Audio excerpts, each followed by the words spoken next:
Hi everyone, it's Jen again. I am happy to report that I am feeling much better this past week, and that I'm really excited to be going into the month of March. February was a bit of a difficult, or I should say challenging month for me, but we made it through alright. And I'm feeling stronger than ever. So I guess there's that saying that whatever doesn't kill you makes you stronger, which is grossly oversimplified and doesn't take into account a lot of outliers. But I think in generally speaking, there's some truth to that. So I'm thankful for all the people in my life, for all the people who have supported me, and I'm thankful for the opportunities that I have to keep on making videos and pursuing my passions and hobbies. And thank you for checking in with this channel and watching my videos about it. This video, I think this week, is going to be pretty short. I didn't have a whole lot of things that I wanted to talk about, just because I don't really want to talk about things that are overly personal or involve other people in my life. I don't want to get that specific, and a lot of things that have been distracting me this past month have to do with my personal life. All good things though, just shout outs to all my friends and family. You guys all mean the world to me, and that is always going to be my first priority in life, is nurturing those relationships.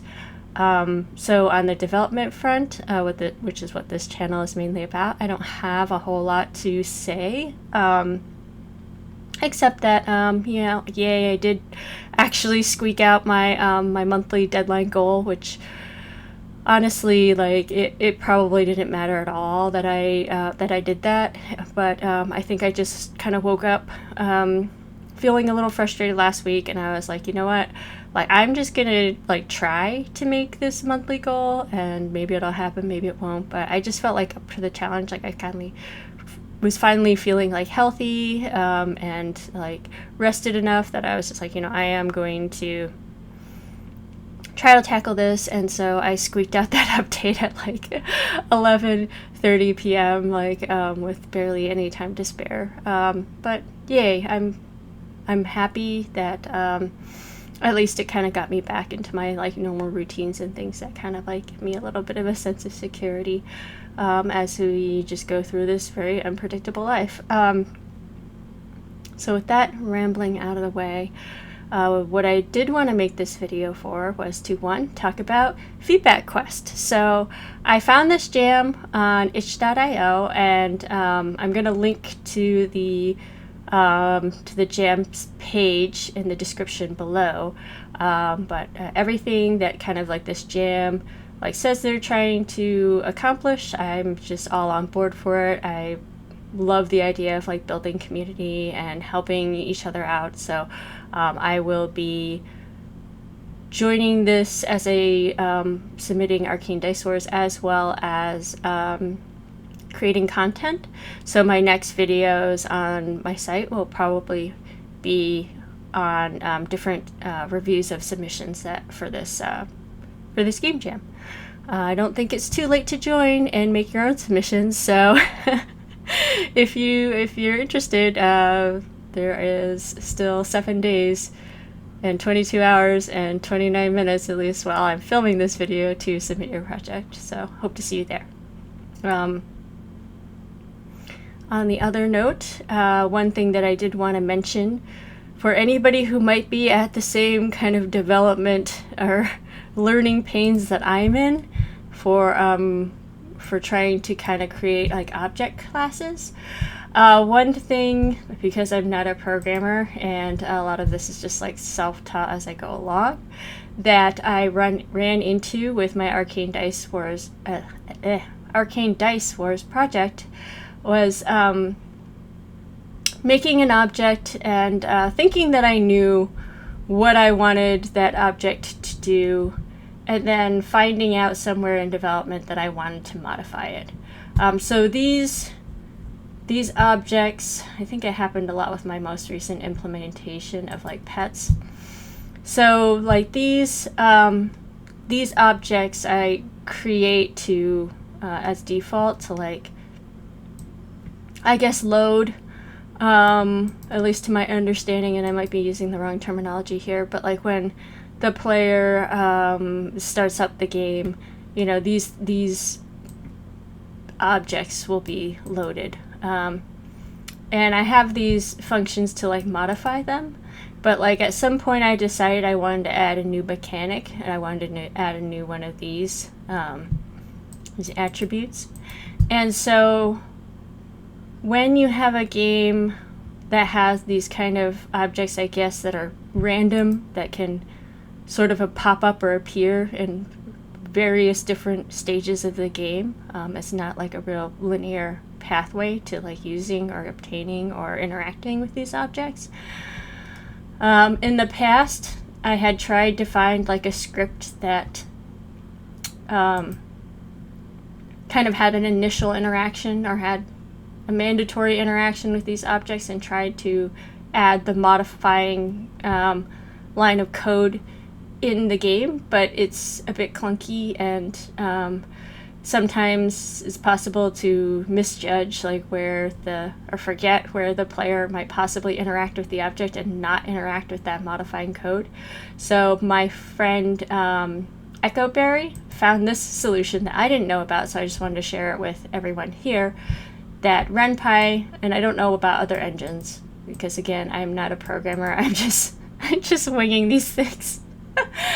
Is this after load, so you can make this Renpy script after _load.rpy file and make an after load label where this will load I guess when the player boots up this version of the game. So regardless of where they are, where their save file is, if I want to make a change or an edit to any of one of my objects that that I want to make sure like affects their current save file and wherever they may be, without having to like have them stumble across a script in the game itself, I can just put it in this after load, and it'll make those kind of like, I guess, game-wide changes for me, which in this case was adding this kind of quick system to like make these little like conversations related to the object unlock.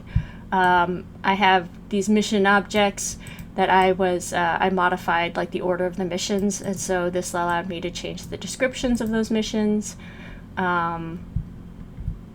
And then for these objects, I know this sounds like super dumb, but it was like typos with with spelling, with this this Chirptera thing, and so yeah, just making tweaks where I might have made a mistake, either with spelling or with setting the values or with adding a new attribute or property. I don't know what the proper term is for it. So this after load file has made things a whole lot simpler for me to have to go in and make changes to any of the objects that I have in the game and not have to worry about the player having to trigger like a specific script. So those are the two things that I really wanted to talk about this week. This is just going to be a really short video because yeah, those are the two things that I want to share. And I hope that that you will check out and support this feedback quest if you're interested in indie games, either making them or playing them.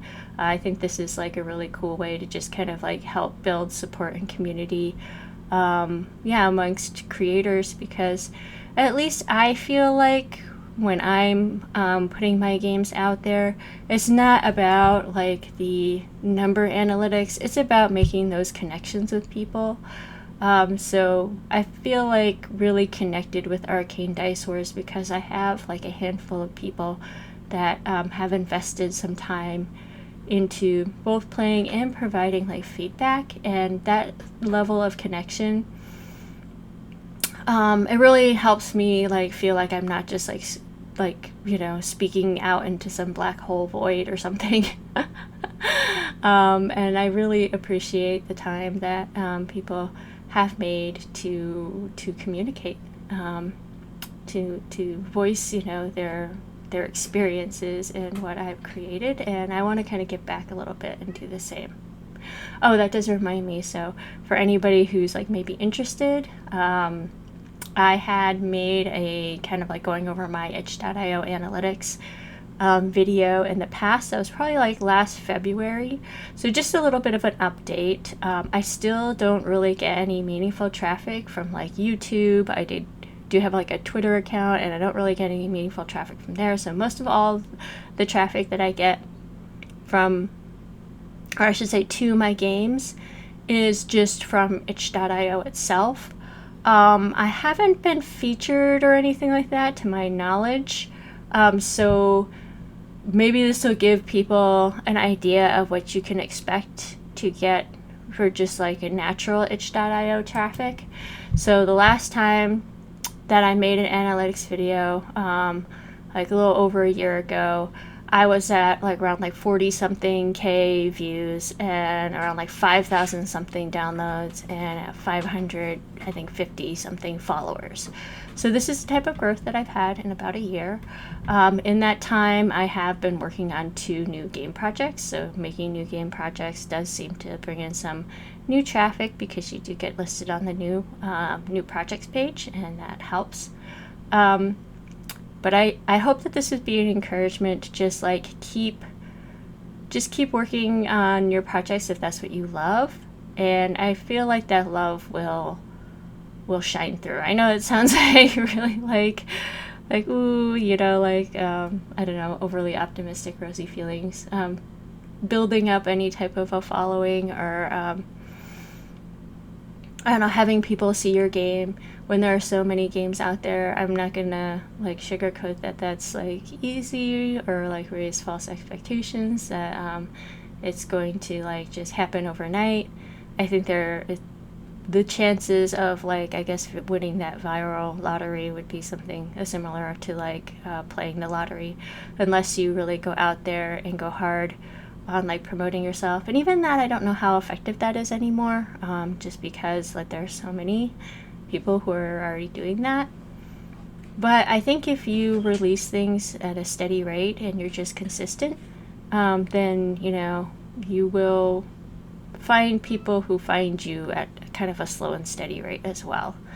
And I'm very like happy with this. I'm just so thankful for the people who have taken the time to check out my work, check out my videos, any of that stuff, because again, I'm just kind of like doing this for myself. And so being able to make connections with people is like the icing on an already sweet cake. Like, you know, would I still be working on Arcane Dice Wars like a year later if like absolutely nobody had written or, you know, commented at all? Like maybe I would feel like, oh well, I guess this is not the way to connect with people, and maybe I should move on. Like I can't say whether or not I felt strong enough about Arcane Dice Wars to like continue making it in a vacuum, because I don't live in that reality. I'm fortunate enough to have made some really meaningful connections over the project. Yeah, I don't know how I would have like reacted in that situation, in all honesty. But I feel like what I've accomplished is very obtainable, since I don't really like to go out there and like push myself to do a lot of like advertising kind of self-promotion type stuff. So I feel like this type of, I guess, like getting yourself out there is very possible. Again, it's a pretty slow and steady trickle, but it does add up over time if you just kind of like stick to it. And I feel like the only way to really stick to it is if you're doing something that you really enjoy. Then it's not a matter of discipline or self-inflicted torture. It is just you playing and enjoying life, which is honestly like not that much effort. Alright. Take care. Don't forget to enjoy the process. And hopefully I'll be back with some more videos reviewing other indie games soon. Bye-bye.